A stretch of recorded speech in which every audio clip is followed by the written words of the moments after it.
निर्दय राजकुमार भाग 3। एलेक्स और एलिन बचपन में जब राजमहल आया करती थीं तो वे दोनों बड़ी बड़ी टेबल के नीचे बैठकर खेला करतीं और एक जगह से दूसरी जगह पहुंच जाती। राजमहल में कई गुप्त दरवाजे, रास्ते और कमरे हैं जो गुप्तचरों के लिए एकदम सटीक थे, जिससे वे किसी की भी नज़र में आए बिना अपना काम आसानी से कर सकते थे। एलिन आगे बढ़ती है और खाने की प्लेट में से एक सेब और पनीर के कुछ टुकड़े उठाती है। वे दोनों थोड़ा थोड़ा खाती हैं।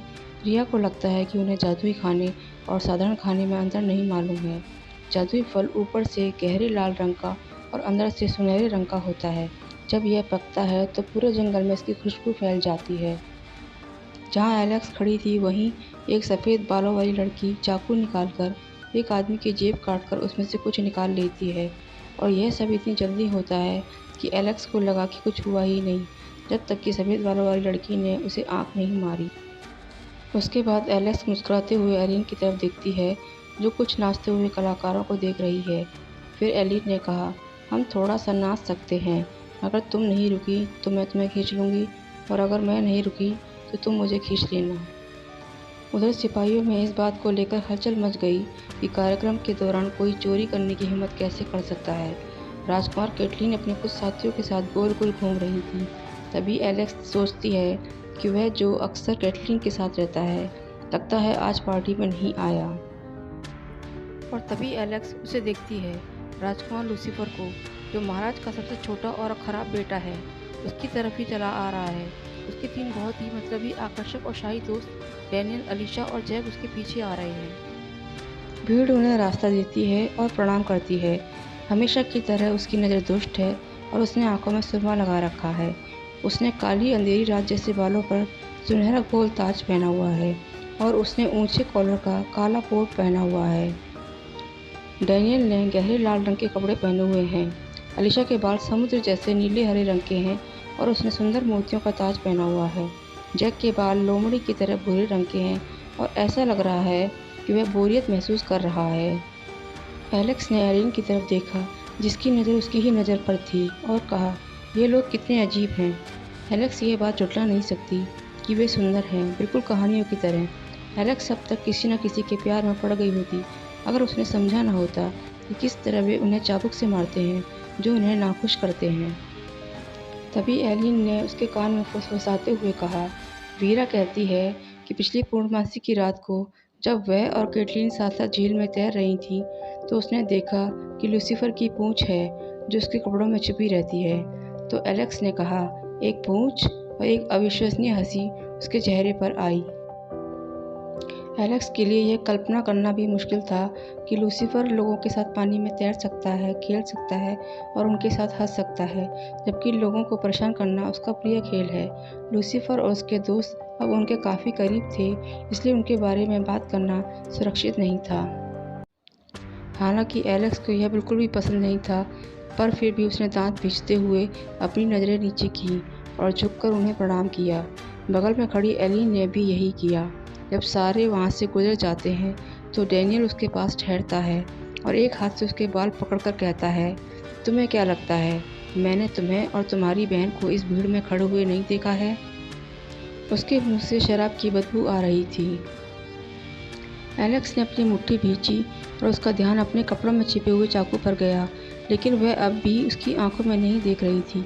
तभी आगे से लूसीफर आवाज़ मारता है, डैनियल, जो अब भी चमकता हुआ प्रतीत हो रहा था, और उसकी नज़रें संकीर्ण हुई जैसे ही उसने एलेक्स को देखा। एलेक्स ने गुस्से से अपने आप को छुड़ाने की कोशिश की कि तभी डैनियल ने झटके से उसके बाल छोड़े और हंसते हुए आगे बढ़ गया, और उसका गुस्सा पल भर में ही शर्मिंदगी में बदल गया। उसे लगा कि उसे उसका हाथ तोड़ देना चाहिए था, चाहे परिस्थितियाँ बाद में कितनी भी खराब क्यों ना हो जाती। शायद एलिन ने यह बात भांप ली थी, इसलिए उसने एलेक्स से पूछा, उसने तुमसे क्या कहा? तो इस पर एलेक्स ने अपना सिर हिलाया। उधर लूसीफर एक छोटे पंख वाले लड़के के पास रुकता है, जिसने उसे प्रणाम नहीं किया है। लड़का हंसता है और लूसीफर पलक झपकते ही आगे बढ़कर एक जोरदार मुक्का उसके मुंह पर मारता है। जैसे ही वह लड़का नीचे गिरता है, लूसीफर उसका एक पंख पकड़कर कागज की तरह फाड़ देता है। लोग कुछ पल के लिए उस तरफ देखते हैं और पल भर में ही अपने मनोरंजन में व्यस्त हो जाते हैं। तो यह था राजकुमार लूसीफर, जिसके रास्ते में कोई आता है तो वह उसे पूरी तरह से दंडित करता है और सबको सबक देता है। जैसे ही लूसीफर वहाँ से चला जाता है, एलेक्स आभार प्रकट करती है कि उसके 3 भाई बहन और हैं जो उससे पहले ताज के हकदार हैं। यह तो तय था कि वह सिंहासन पर नहीं बैठेगा, क्योंकि वह उसे अधिक शक्तिशाली बनते नहीं देखना चाहती। लूसीफर के पीछे पीछे डैनियल और अलीशा भी चले जाते हैं, लेकिन जैक वहीं ठहरता है और उस लड़के की मदद करने के लिए हाथ बढ़ाता है। तभी उस लड़के का दोस्त भी वहाँ आ जाता है और उसे लेकर चला जाता है। और उसी पल जैक की नज़र ऊपर उठती है और उसकी लोमड़ी जैसी आंखें एलेक्स से मिलती हैं। वह वहीं स्थिर खड़ी रहती है। उसका दिल जोर से धड़क रहा था और उसे अपने आप पर और भी अधिक घिन आ रही थी कि तभी जैक अचानक से उसे आंख मारता है, मानो वह दोनों कोई रहस्य साझा कर रहे हों। जैसे कि वह उससे घृणा नहीं करता और उसका इंसान होना कोई छूत की बीमारी नहीं समझता। तभी एलिन कहती है, उसे घूरना बंद करो। तो वह कहती है, तुमने देखा नहीं।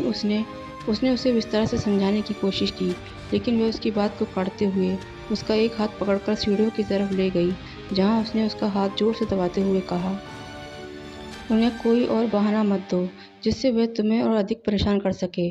उसे देखकर एलेक्स को हैरानी हो रही थी कि उसने झटके से अपने हाथ छुड़ा लिए। उसने पीछे मुड़कर देखा तो जैक भी भीड़ में कहीं गायब हो चुका था।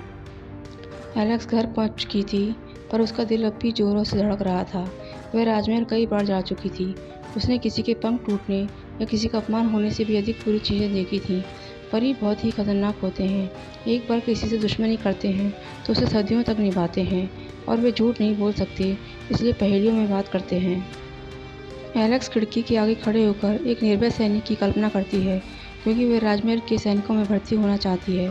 फिर वह काफ़ी देर तक वहाँ बैठी रहती है और सूरज को उगते हुए देखती है और ज़ोर से चिल्लाती है, मैं थक चुकी हूँ। तभी एक जीव बाहर से उड़ता हुआ आता है और खिड़की पर बैठ जाता है, जिसकी आंखें उल्लू जैसी लग रही थीं, और वह कहता है, थक गई हो, पर किससे प्यारी।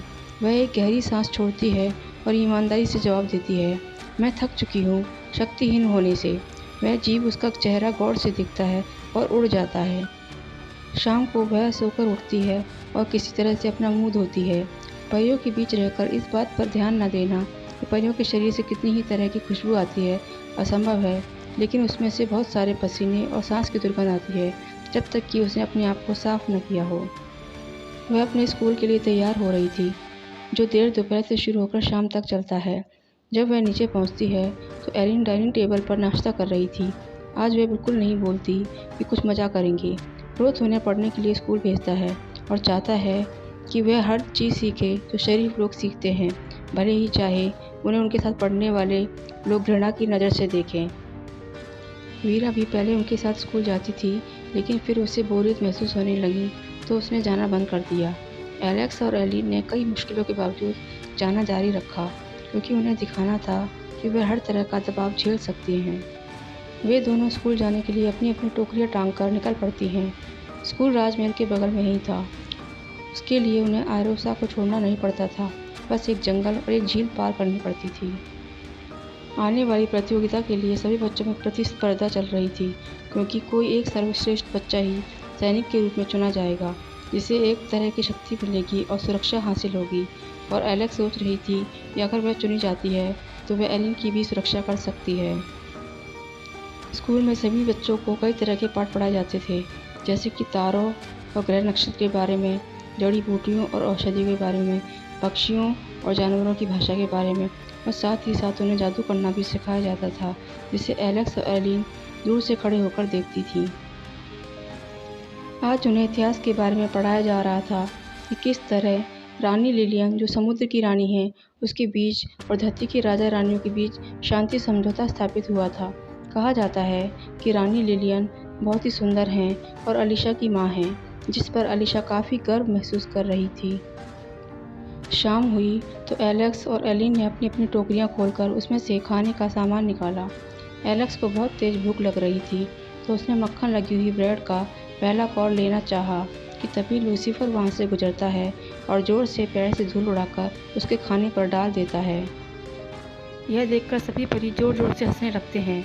एलेक्स उसे देखने के लिए अपनी नज़र ऊपर उठाती है तो वह किसी चील जैसा प्रतीत हो रहा था, जो किसी छोटे से चूहे को कब छोड़ना और कब खाना है के बारे में सोच रहा हो। तो फिर एलेक्स सोचती है कि अगर वह उन्हें जवाब नहीं देती है तो कुछ समय बाद उनका ध्यान उस पर से अपने आप ही हट जाएगा।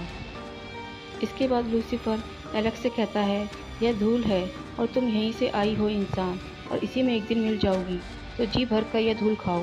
तभी अलीशा भी टहलते हुए वहाँ आ जाती है और लूसीफर के कंधे पर हाथ रखकर कहती है, कुछ हुआ है क्या? अलीशा यही राजमहल में रहती है और लूसीफर के साथ स्कूल में पढ़ने आती है। उसके बाद एलेक्स गुस्से से लूसीफर की तरफ देखकर कहती है, खिला सकते हो तो खिलाओ। इस पर लूसीफर कहता है, तुम जानती हो मैं ऐसा कर सकता हूँ। तभी डेनियल भी वहाँ आ जाता है और पैरों से पूरे खाने पर धूल उड़ाता हुआ कहता है, तुम यही चाहती हो, है ना? और अगर तुम चाहती हो कि हम तुम्हारे साथ अच्छे रहें तो टोकरी का सारा खाना खा लो, और हाँ, हो सकता है कि हम तुम्हारे दोस्त बन जाएं। और फिर ज़ोर ज़ोर से हंसने लगता है। उसकी हंसी बहुत ही क्रूरतापूर्ण थी। हालांकि एलेक्स ने रोज़ की तरह आज भी सूखे जामुन की माला पहन रखी थी, जो उसे जादू से बचाती थी। वह अपनी नज़रें नीचे नहीं करती और लूसीफर की तरफ देखती है, तो उसे ऐसा प्रतीत हो रहा था कि वह आज उसे जादू से धूल खिलाकर मार डालेगा और उसे कोई भी नहीं रोक पाएगा, क्योंकि वह उसके सामने कमज़ोर थी और वह एक परी था जो जादू करके कुछ भी करवा सकता था।